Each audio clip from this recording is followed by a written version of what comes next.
Boa noite, pessoal. Começando aqui agora o nosso café com queijo político dessa segunda-feira.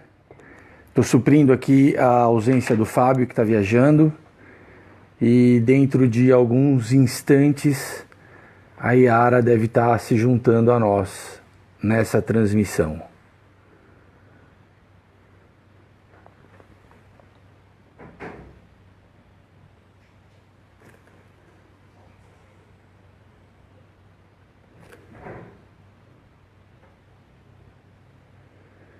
Deixa eu ver aqui como é que eu faço, só um minuto.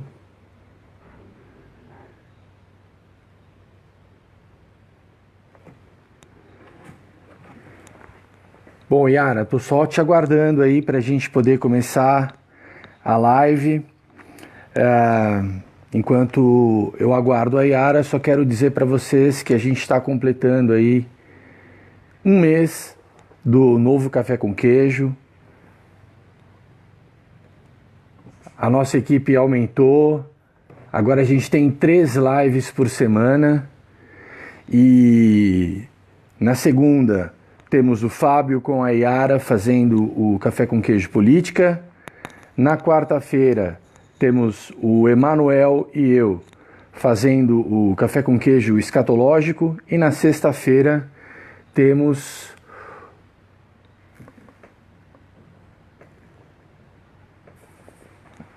adicionado. Sexta-feira a gente tem o Luan e o doutor Luiz Gonzaga fazendo o Café com Queijo Esportes. Novas lives estão aí sendo preparadas e agora a gente tem a chegada da Yara.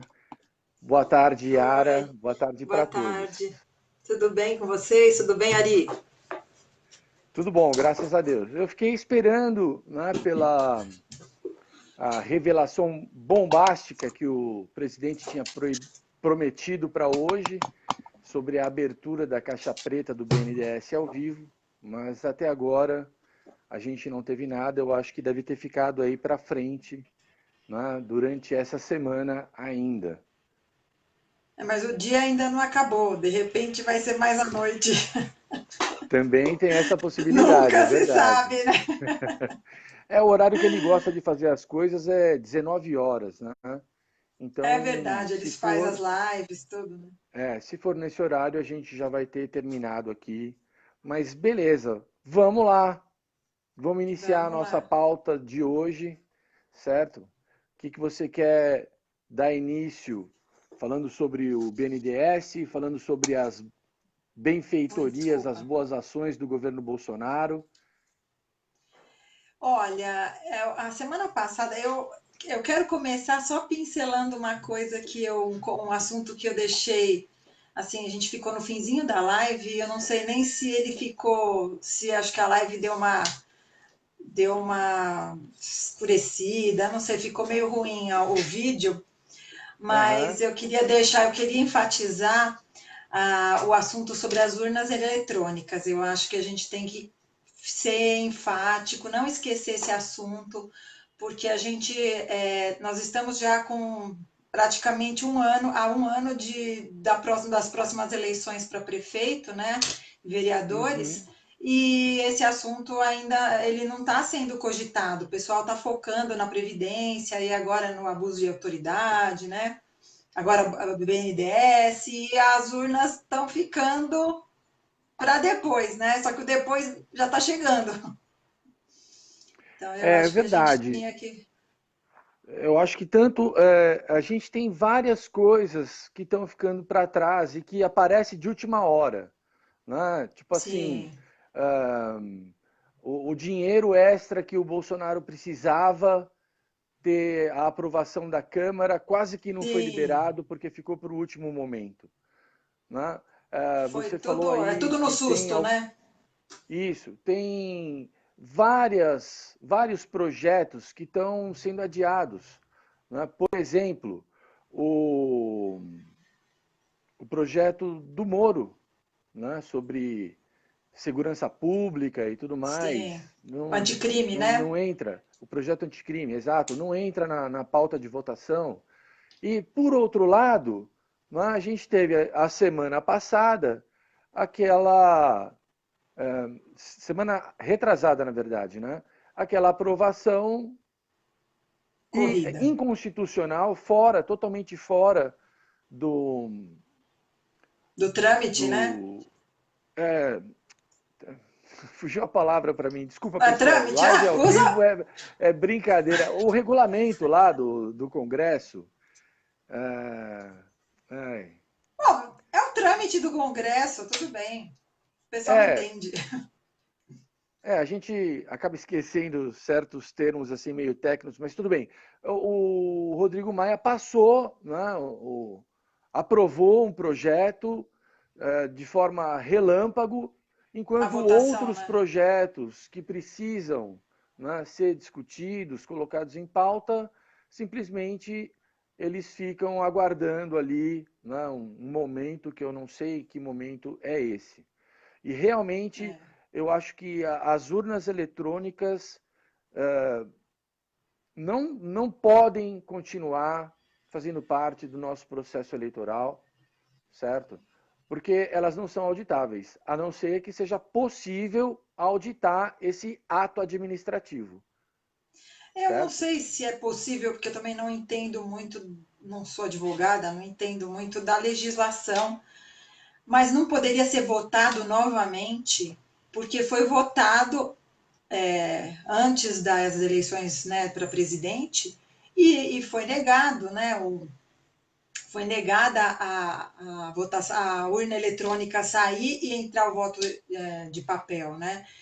Então a gente está. Por que a gente não pode pedir novamente que seja novamente entre em votação essa pauta? Por que a esquerda está sempre forçando, por exemplo, o Lula, ele não vai ser, agora ele não vai sair. Ah, tá bom, ele não vai sair, daqui a 2, 3 meses fazem outro pedido. Eles insistem até conseguir, a gente aceita o primeiro não e tudo certo, para sempre. Eu não sei, É, eu também não entendo disso, né? Não entendo dessa área. Então é você só pediu para um eu assistir, levantamento, né? você pediu para eu assistir aquele vídeo curtinho que você mandou. Eu acho que o Sim, legal ali, né, é que estão falando que o Brasil está mudando, tá mudando. certo? O Brasil está passando por um momento histórico, um momento único de mudança.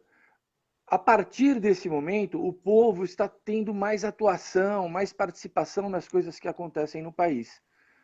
Mas, por O outro povo lado, acordou, né? sim, o povo acordou. Por outro lado, eu tenho uma crítica muito grande, por exemplo, a questão das manifestações de rua. Eu acho que são manifestações democráticas, eu acho que é lindo participar. Eu gosto muito de ir lá na rua, entendeu? Também gosto. E dar o meu grito ali de apoio, né, para o Moro, para a reforma da Previdência, contra. Não é contra o STF, pessoal. Olha só, aqui ninguém está dizendo, tem que acabar com o STF. Não, tem que acabar com essa forma. É uma ditadura que o STF está impondo ao Brasil. Isso é uma forma de ditadura, de totalitarismo. E isso é que nós somos contra. O pior é que diziam que o Bolsonaro ia fazer isso, certo? É, Mas quem está fazendo é o STF. E aí todo mundo acha bom, acha bonito, eu não sei, mas não é nada legal o que está sendo feito, certo? é complicado, porque não tem nenhum poder que ultrapasse o poder do Supremo Tribunal Federal. Não tem um poder que contraponha. O poder é o Senado, mas o Senado não está cumprindo essa função, né? Então a gente fica refém dessa história, né? É, O o povo fica Senado, refém. em uma reunião a semana passada, no, no gabinete do Lazier, acho que é Lazier Martins o nome dele, né? Estavam participando ali o Alessandro, o, aquela juíza do PSL, aquele policial do Rio Grande do Norte, Stevenson, acho que é o nome dele, certo? E eles diziam naquela reunião sobre os abusos que o STF está cometendo e que eles ainda são uma minoria, né? São cerca de 11, 12 senadores só. Eles não conseguem fazer muita coisa. Precisa, Sim. né, pelo menos de 43, 44, né, assinaturas ali apoiando e dizendo, não, vamos para cima, vamos falar com o Davi Alcolumbre para ele colocar o impeachment em votação e tudo mais, para que isso seja discutido pelo único poder que pode limitar aquilo que está sendo feito pelo STF. Certo? Então, nesse Sim, momento de mas mudança do país, é muito negativo a forma de atuação que a gente tem, né, na nossa maior corte, a nossa Corte Suprema, onde deviam estar os grandes juristas desse país. A gente não tem isso, né? A gente tem ali militantes em prol de bandidos, né, que eles soltam bandidos, é isso que eles fazem, não julgam mais de 10 processos contra Renan Calheiros, né, e não vai atendem prescrevendo, realmente. né? E Vai vai tudo prescrevendo. prescrevendo, e é dessa forma que o nosso país, é lamentável a gente ver isso, embora eu concorde que a gente está passando por um momento único, um momento de transformação, e eu entendo que o Bolsonaro deveria de fazer esse projeto sobre a urna eletrônica, e ele, como presidente, da mesma forma que ele conseguiu, né, assinaturas e colocou em votação o projeto do fim das urnas eletrônicas como deputado, agora como presidente ele deveria de fazer um projeto para moralizar essa questão toda. A gente tem uma empresa venezuelana Pois é. comprovadamente, né, corrupta, certo? Com processos na Venezuela que não foi, a eleição não foi legal. Aqui no Brasil, a gente tem provas de pessoas que votaram no Bolsonaro e aparecia lá o Haddad, certo? Então, eu acho que o Bolsonaro precisa entrar nessas questões aí que garantem a democracia do nosso país. É importantíssimo que ele assuma essa briga, porque não dá para a gente passar por mais uma eleição com urna eletrônica, que, na minha opinião, é a última chance que a esquerda vai ter de ganhar prefeituras, de conseguir eleger vereadores, porque de outra forma, pelo voto do povo ali mesmo, eles vão ser rejeitados e vão perder prefeituras e vão eleger vereadores, é lógico, sempre conseguem, mas o Sim. número deve diminuir bastante, né? Deve diminuir drasticamente, porque todo mundo está vendo que o discurso, né, que essa narrativa da esquerda, ela é totalmente falaciosa.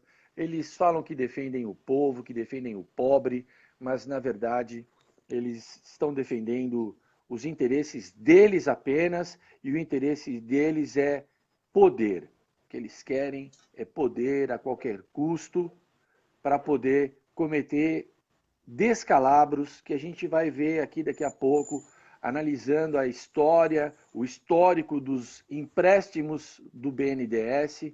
A gente vai ver que, por muito menos, o Congresso chama os ministros para irem lá dar satisfação, e a esquerda, a oposição, fica ofendendo os ministros, chamando de tchutchuca, falando que o Sérgio Moro era um juiz ladrão, e falando que o ministro o Ricardo Salles é office boy de não sei quem.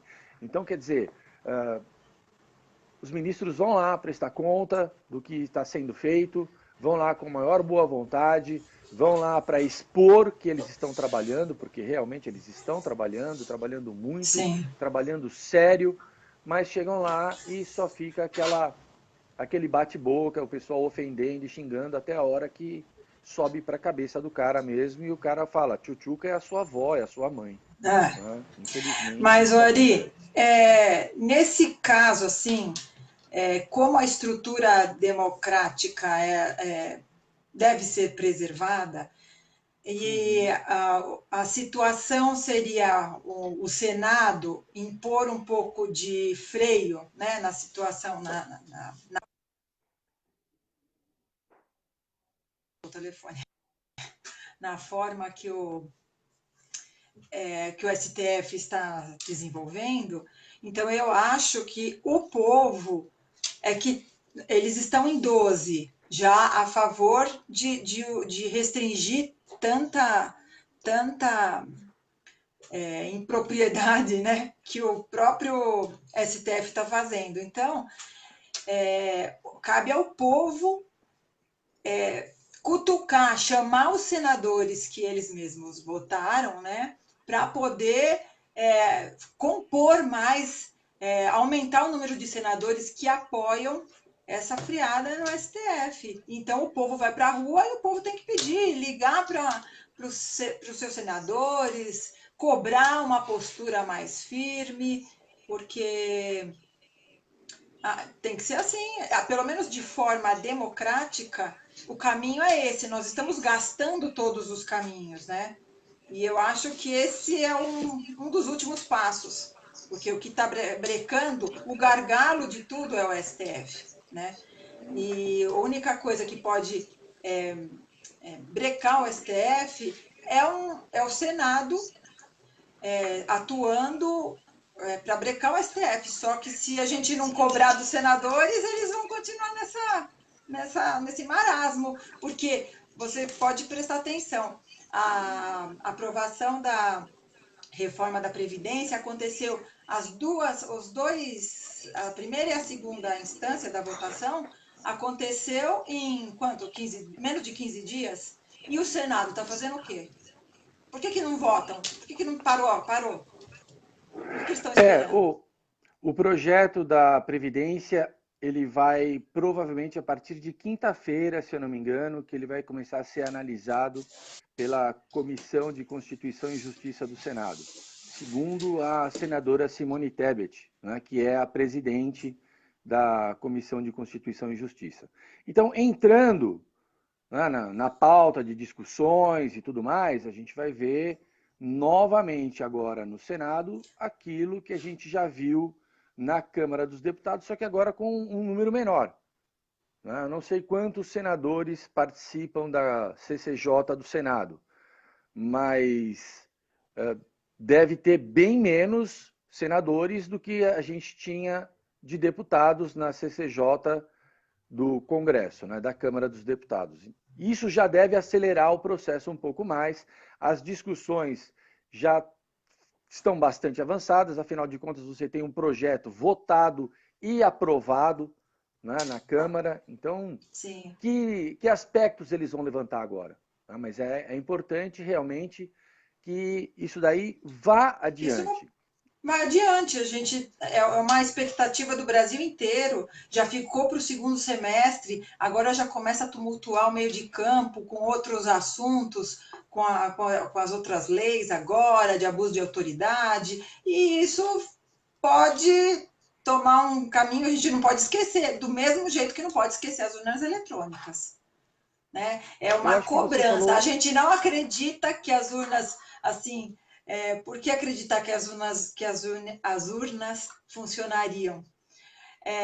Porque a gente não acredita mesmo, só que a gente está cobrando uma situação para poder ver se elas vão funcionar. Se elas vão funcionar, assim, pelo menos sair um comprovante que a gente possa jogar e ficar mesmo o comprovante na urna. Mas a gente tem um comprovante em papel e o que você votou eletrônico. Qual é o problema? Isso não vai ter venda de votos e nem...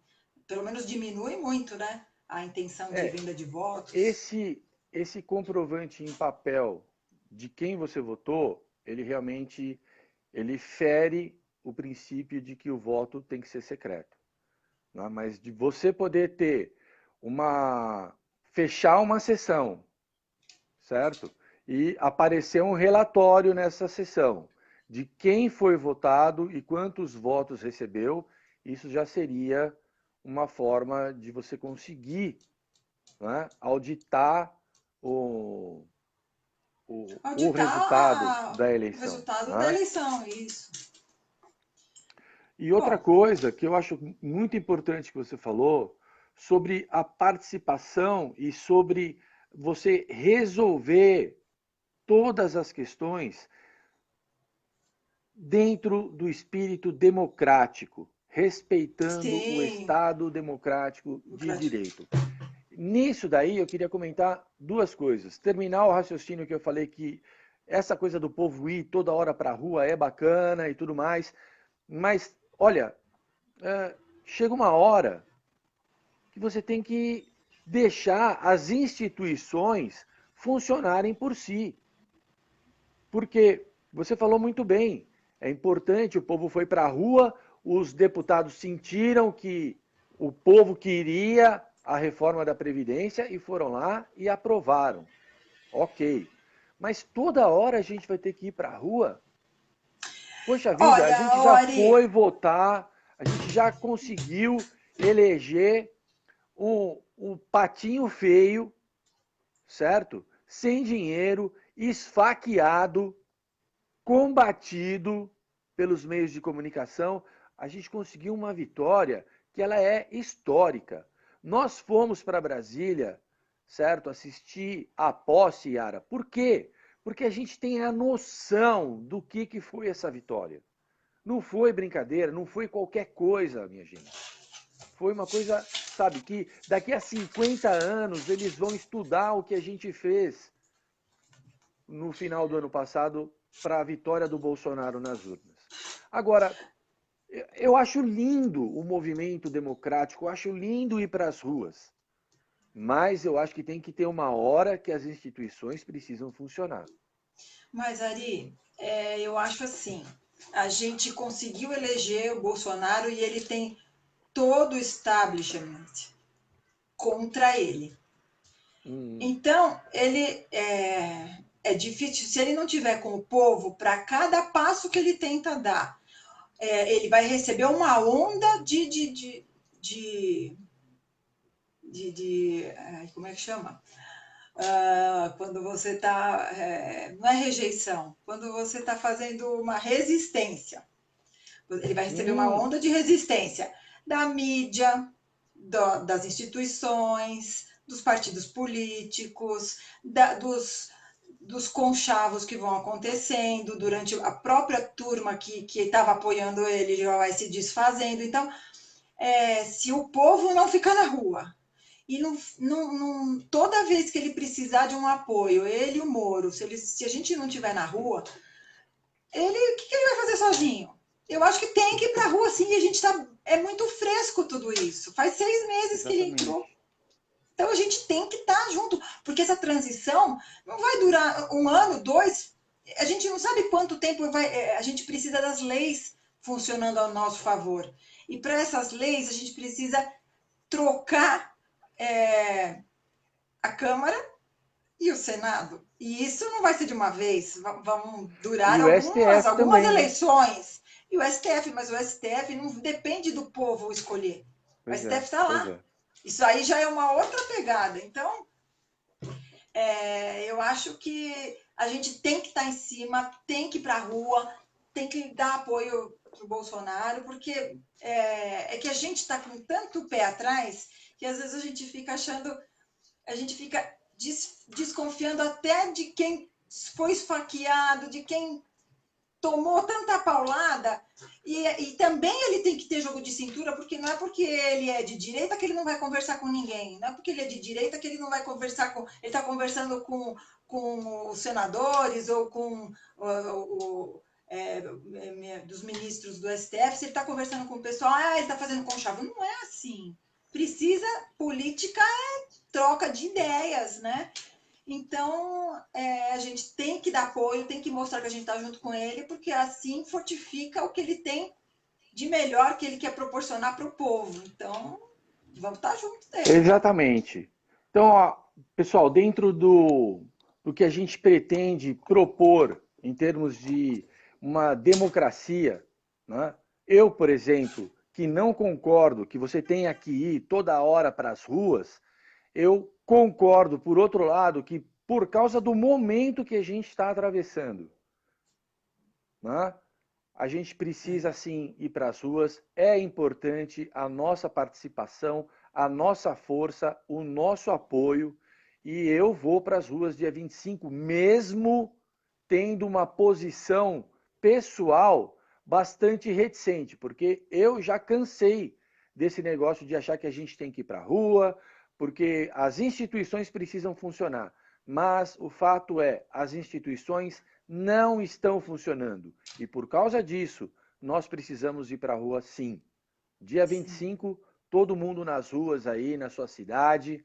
Nós aqui vamos para Paulista e no restante do Brasil aí vão sabendo, vão se informando onde há concentração e daquela forma que sempre foi, pelo menos do nosso lado, né, do povo conservador que está apoiando a mudança que está acontecendo no Brasil.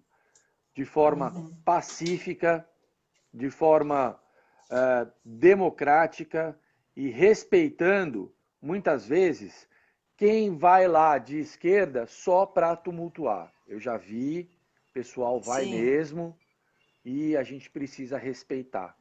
Porque quem defende o totalitarismo é a esquerda, que não aceita um pensamento divergente. Nós precisamos aceitar o pensamento divergente. Então, se a gente faz uma manifestação e tem um cara que pensa diferente de você lá, você tem que dizer para ele, você tem o direito de estar aqui.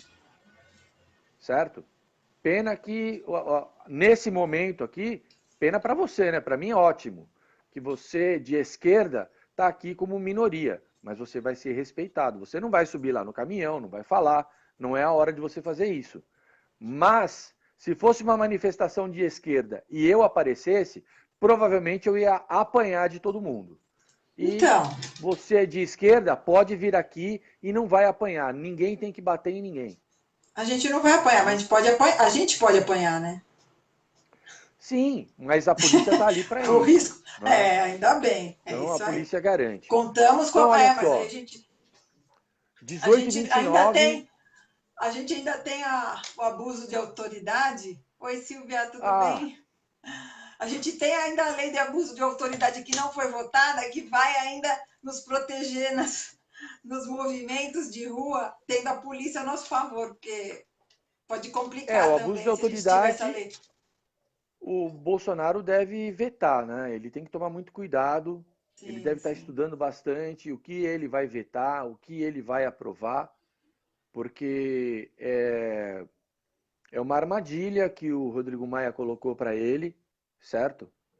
Já vi várias pessoas se posicionando nesse sentido e eu concordo mesmo que o Rodrigo Maia pretende, né, com essa jogada política que ele fez, é tirar o apoio do Congresso em favor do Bolsonaro.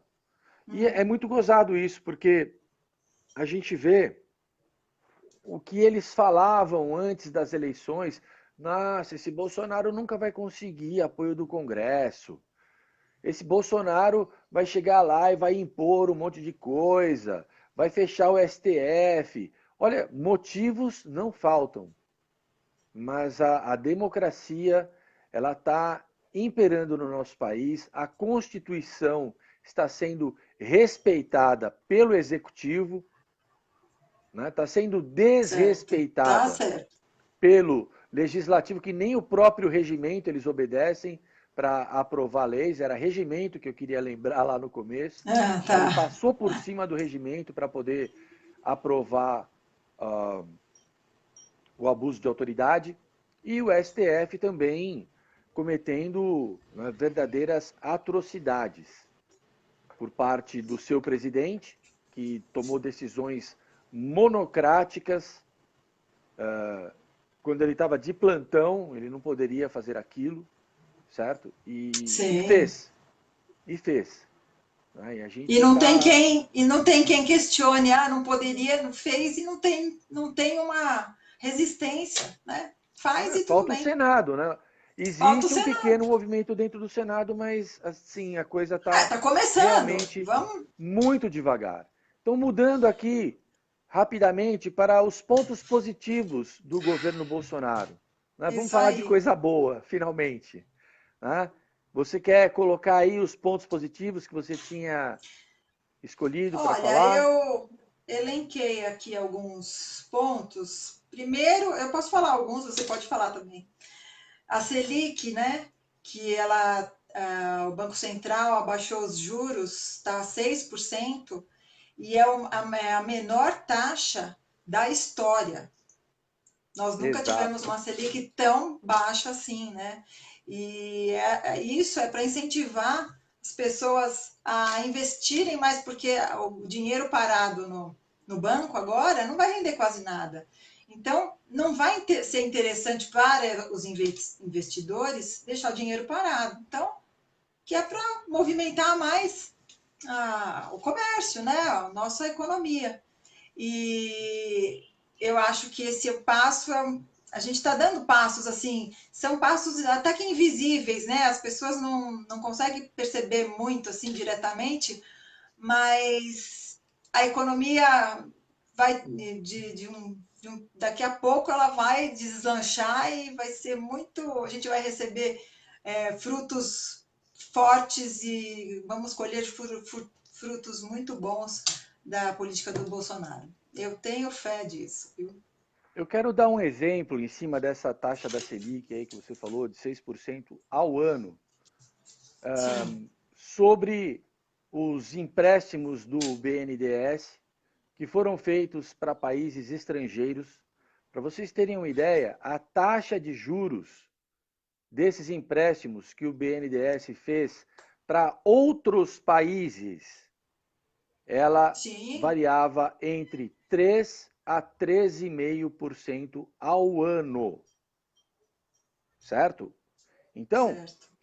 enquanto o governo Lula pedia empréstimos para os bancos privados, pagando aí taxas que variavam de 8,5% a 13% ao ano, ele emprestava através do BNDES para os países estrangeiros e para os campeões, né, de dentro do Brasil a juros de 3 a 13,5% ao ano. Hoje a gente tem uma dívida pública que está girando em torno de 4 trilhões e a gente paga nada mais, nada menos do que 400 bilhões de juros, só de juros, Nossa. por ano desse valor aí. Então, vejam a mudança que está acontecendo no nosso país. Hoje a gente tem o juro básico do Banco Central a 6% ao ano, a menor taxa da história. E isso vai ter efeitos, porque quem quer fazer uma empresa, abrir um negócio para gerar emprego, ele vai pedir um financiamento e o dinheiro vai ser barato para ele, certo? Então, se esse cara Sim. conseguir aí uma taxa de retorno razoável, ele vai conseguir repor o capital dele em pouco tempo, vai começar a ter lucro e é isso que leva as Que vai pessoas a investir. Né? E não girar a pensem vocês, só economia. para concluir, Yara, não pensem vocês que quem vai salvar o Brasil é o investimento do exterior. O investimento do exterior ele é importante, vai gerar emprego? Vai gerar emprego. Só que do mesmo jeito que esse dinheiro está entrando agora, ele vai sair daqui a 5, 10 anos, certo? É Na forma de verdade. lucros e dividendos de quem investiu o dinheiro. Ninguém investe, né, para não ganhar. Agora, você, brasileiro, que tem um dinheiro, que vai investir esse dinheiro, que vai gerar emprego, esse dinheiro não vai sair do país. Esse dinheiro vai gerar riqueza, vai aquecer a economia, vai movimentar a economia e vai ficar aqui dentro. Então, quem vai salvar a economia do Brasil não é o capital estrangeiro, é o dinheiro que está no banco parado, certo? E que vai ser realocado da especulação financeira para a produção industrial, a produção de serviços, comércios, né, serviços, para o isso mesmo. comércio. É isso que vai gerar emprego, renda e riqueza no nosso país. Muito bem. Muito bem. Um outro aspecto que foi levantado foi a geração de 408 mil novos postos de trabalho com carteira registrada no primeiro semestre, o que reduziu a taxa de desemprego para 12%, a menor dos últimos 5 anos. 5 anos. Certo?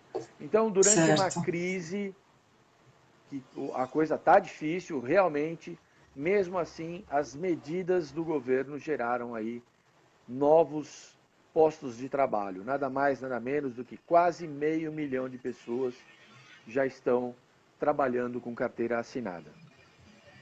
Em 6 meses, né? Em 6 meses, exatamente. Um semestre só, né? Primeiro Então a semestre, gente, primeiro semestre. Então a gente tem a esperança é grande, né? Nós temos que olhar que está mudando o clima do Brasil, né? Está mudando. Uhum, uhum. Você quer O falar um outro desemprego, aspecto aí? a taxa de desemprego, ela caiu 12% nos últimos, a menor taxa dos últimos 5 anos também. Isso. Taxa de desemprego, né? O turismo cresceu 14,7% no primeiro semestre.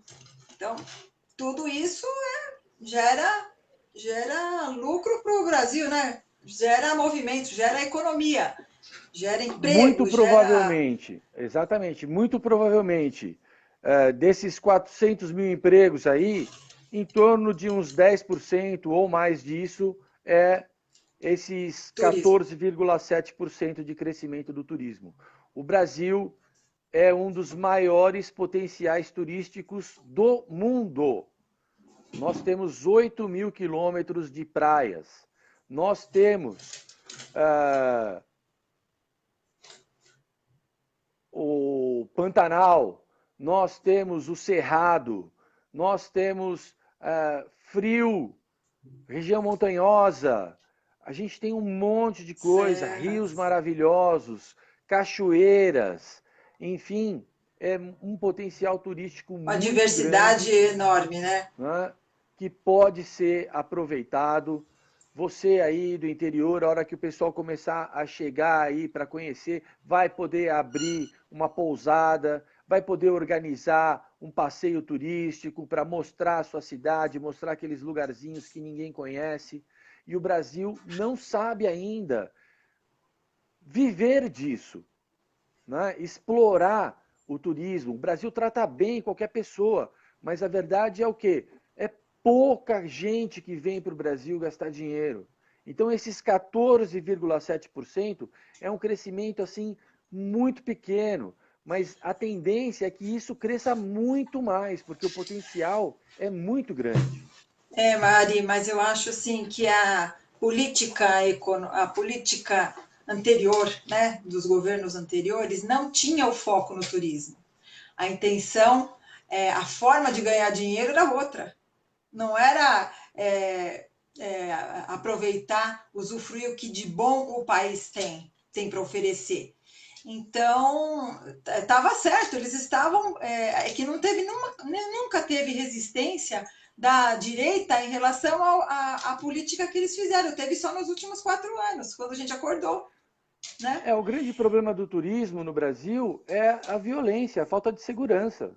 Né? Quantos Que turistas você viu aí? O cara foi assassinado, foi roubado, foi sequestrado.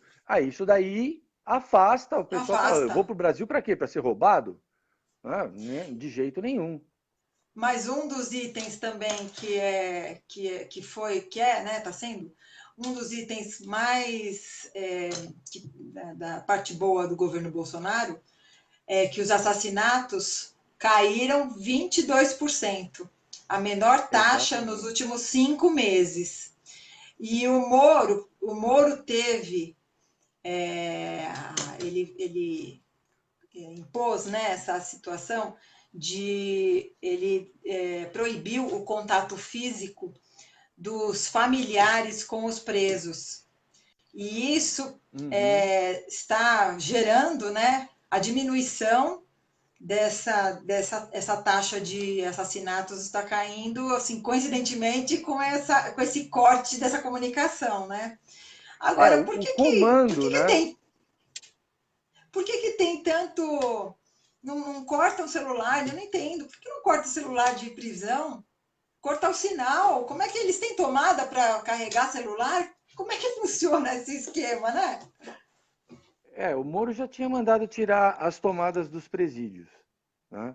Mas, assim, todo esse arsenal que está sendo dirigido contra a Lava Jato, contra o Sérgio Moro, contra o Deltan Dallagnol, é justamente para poder tirar a credibilidade do que eles estão fazendo e dessas medidas que estão deixando o crime organizado meio que acéfalo, né? Porque é um grande absurdo que o cara, comandante, chefe da quadrilha, de dentro da prisão, consiga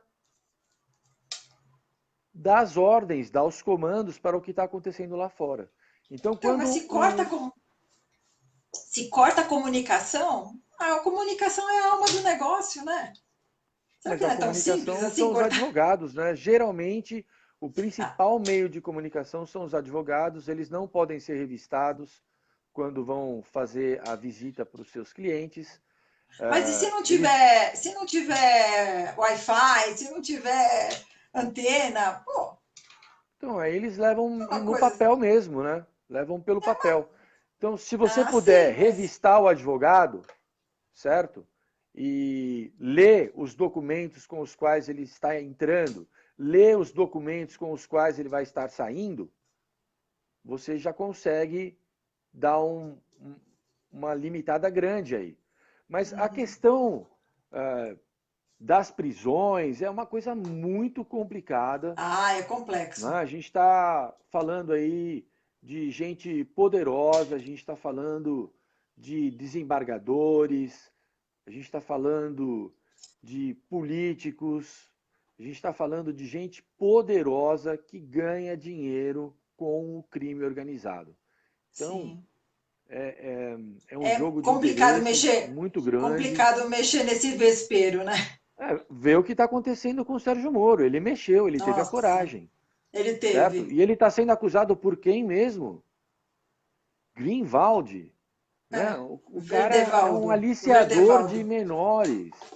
O cara é um aliciador de menores. No país dele, ele não pode nem ir para lá, porque se ele for para lá, ele vai preso. Então tem um monte de Pois coisas é. sobre esse cara que a gente nem tem que ficar perdendo tempo aqui de falar nele. Sabe, pessoal, Sim, deixa esse cara de lado. Sabe, não vale a pena verdade. perder tempo discutindo essa figura. Nem brasileiro ele é. É Entende? Então verdade. não merece a menor credibilidade. Não merece. Vamos É adiante isso aqui aí. ou você quer falar de mais algum aspecto positivo aí do governo Bolsonaro?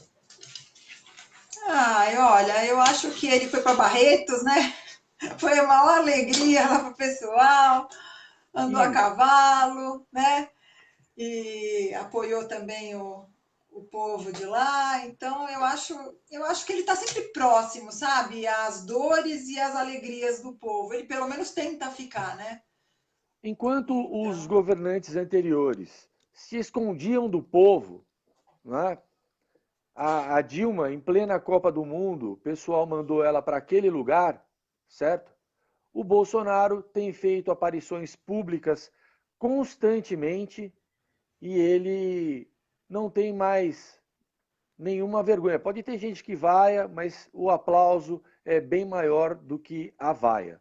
Então ele sim, tem realmente se exposto a essas aparições públicas e isso tudo só demonstra o apoio que o povo está dando, o orgulho que o povo tem desse presidente aí, que pode ser um cara desbocado, ele pode ter um monte de defeitos, mas é o seguinte: esse cara ama o Brasil, batalha pelo nosso país e está enfrentando uma luta grande agora.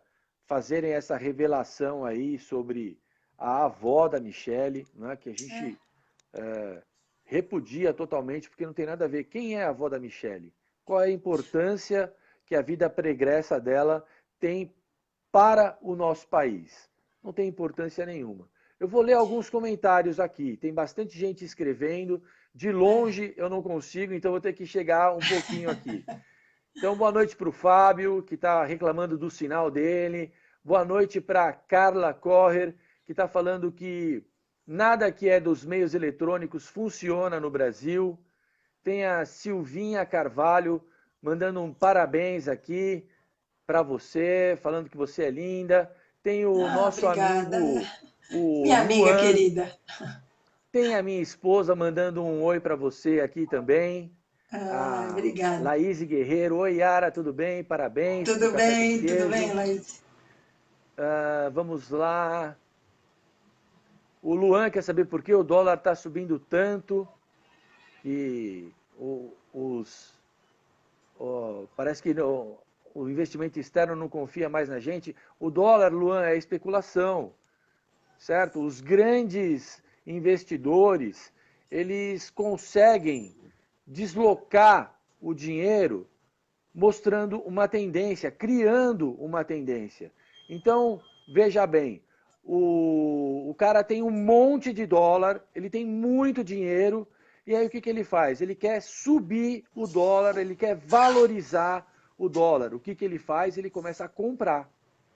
Quando ele compra dólares, muito, começa a faltar dólar no mercado. Faltou dólar no mercado, o preço sobe. Entendeu? Aí quando o preço sobe, o que esse cara faz? Ele pega todo aquele monte de dólar que ele comprou e ele vende. Vende na alta, fatura uma maior grana. Aí enche de dólar no mercado, o que acontece? O preço cai. Cai. Né? Então, esses caras ganham dinheiro assim, especulando. Por isso que existe essa variação, certo? A gente tem aqui Mas o Ataíde. Oi. eu ainda acho, Ari, que está vinculado à reforma da Previdência, né? Porque a reforma da Previdência é que dá uma instabilidade, pelo menos é o que estavam falando. Eu não entendo muito desse assunto, tá? Mas Assim, a reforma da Previdência, ela dá uma instabilidade no dólar. Enquanto ela não for votada, vai ficar esse dólar vai ficar alto, né? quando a gente teve as aprovações da Previdência, né, por que o dólar caiu? Porque o pessoal pegou o dólar que tinha, vendeu para comprar ações. Sim. Você pode ver que nesses momentos, o que acontece? O dólar cai e as ações sobem. Aí é a credibilidade, né, do mercado no Brasil. Mas esse movimento, quando ele é só do dólar, ele é especulação. Sim. Tá? Os grandes especuladores ganham dinheiro assim. Eles criam uma tendência para poder, dependendo, né, se ele comprou bastante dólar e o dólar está subindo, ele vai lá e vende. Certo? Se ele tem pouco dólar e o dólar está caindo, ele vai lá e compra. O negócio desses caras é sempre assim, comprar na queda e vender na alta. A ação é muito mais difícil de você poder ter essa noção, porque ela é mais de médio e longo prazo. Agora, dólar não. O cara começa a jogar. Eu estou falando de cara, mas é gente que tem bilhões de dólares para poder pegar e jogar isso no mercado. Né? Grandes investidores. Não estou falando de gente pequena, não. Vamos lá. Cristiane Couto, falando que o Bolsonaro é muito bem recebido por onde passa. A Cris Couto é nossa amiga aqui do Café com Queijo. Tiago Valadão mandando um abraço para mim, um amigo lá de Curitiba. Abraço para você também, cara. E, enfim, vamos mudar aqui para nossa última pauta, rapidinho, porque a gente tem 5 minutos de programa. Tá? São 18h51. Vamos falar, finalmente, desses empréstimos para o BNDES. Tá? Certo. Eu anotei algumas coisinhas que, assim, para a República Dominicana foram 2 bilhões e meio de dólares. Para o Peru foi mais de 1 bilhão de dólares. Então, peguei 2 países pequenos, Vizinhos. né? Que a gente tem os valores. Isso daqui não é a caixa preta do BNDES, pessoal. Isso daqui são valores que apareceram aí na imprensa e está tudo muito claro. O problema desses empréstimos, o que foi? Esses empréstimos são inconstitucionais se eles não forem aprovados pelo Congresso Nacional. Todo o acordo internacional bicameral, ele precisa ser aprovado pelo Congresso. E ele foi aprovado? Não foram aprovados. Tanto não foram aprovados, aí a desculpa, qual que foi? O Lula falou o seguinte, não, os empréstimos do BNDES são analisados por uma equipe técnica e avalizados para poder garantir a operação. Então ele disse que a operação tem garantias. Mas a gente veio a saber depois o quê? Que os empréstimos para Cuba e para Angola, feitos em segredo, eles não têm garantia. Certo? Então, além de ser inconstitucionais, eles, pelo fato de não passarem pelo Congresso, eles ferem o princípio da transparência e publicidade dos atos da administração pública. Aí a desculpa que eles deram, sabe qual que foi? Não, mas esse segredo, ele é para obedecer à legislação dos países para os quais for emprestado o dinheiro. Opa, eu estou emprestando o dinheiro do povo brasileiro e eu vou tenho que obedecer manter a lei segredo para atender o país que está recebendo o dinheiro. Gente, não tem pé nem cabeça não cola, uma justificativa não dessa. cola. Realmente não cola. Então, olha só, em abril de 2013, certo? O ministro do Desenvolvimento, Fernando Pimentel, que depois virou governador de Minas, né? Ele era ministro da Dilma, ele fez empréstimos secretos para Cuba e Angola. E eu pergunto, ele foi lá no Congresso dar satisfação? Teve alguma solicitação para o ministro ir lá dar explicação por que ele fez empréstimos secretos? Não. Agora você vê, toda semana tem um ministro do Bolsonaro dando satisfação no Congresso. Mas, há 6 anos atrás, Fernando Pimentel emprestou bilhões em segredo para Cuba e Angola e ele nem precisou dar nenhuma satisfação disso. O que você acha disso, Yara? Eu acho que nós acordamos agora, porque nós não fizemos resistência. Acordamos antes tarde do que mais tarde, né, Ari?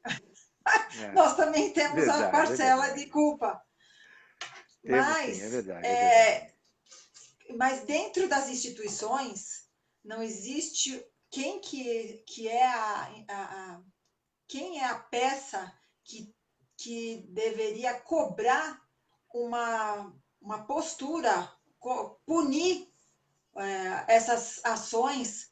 Quem que teria que fazer isso? É o Senado? É o STF? Não é a oposição. E a gente não tem que cobrar isso agora?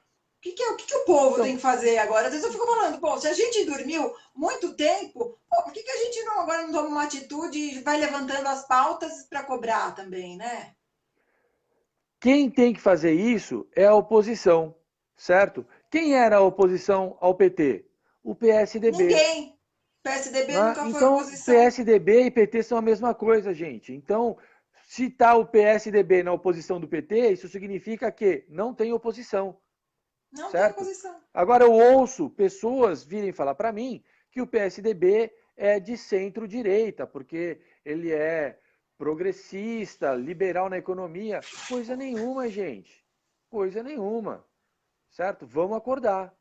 Antes tarde do que nunca. Realmente. Do que mais tarde. Do que mais tarde. Pior ainda. Beleza. Yara, nosso horário aqui passou. Opa. Pode dar aí a sua legal. saudação final, suas palavras. Eu agradeço a você por essa oportunidade de a gente estar aqui junto. E você, diga aí.